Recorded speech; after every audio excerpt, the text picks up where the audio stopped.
नाज़रीन खे टिनो लहर में अपडेट कंदा हलूं तो 2 कलाकनि जी बरसात इंतजामिया जी पत वाइकी करे छॾी आहे।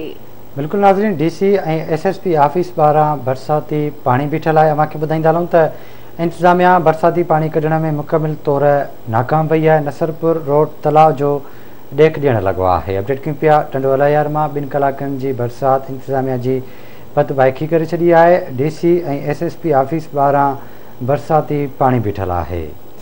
अवां खे अपडेट कंदा हलूं ब्रेकिंग न्यूज़ आहे। टंडो लहर में DC ऐं SSP ऑफिस ॿाहिरां बरसाती पानी बीठल आहे। इंतजामिया बरसाती पानी कढण में मुकम्मल तौर ते नाकाम वही आहे। नसरपुर रोड तलाव जो ॾेख ॾियण लॻो आहे।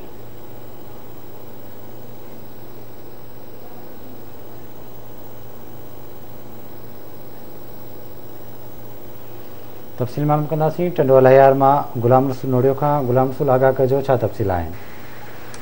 जी बिल्कुल बेशर टंडो लहर में 2 कलाकनि जी बरसात जेको आहे इंतजामिया जी पत वाइकी करे छॾी आहे ऐं शहर में जेको पानी निकाल न थी सघियो आहे।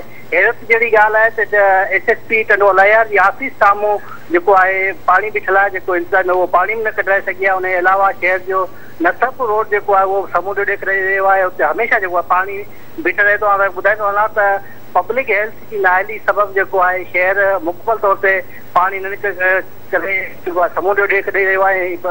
आवाम जेको आहे अज़ाब वारी ज़िंदगी गुज़ारण ते मजबूर आहे।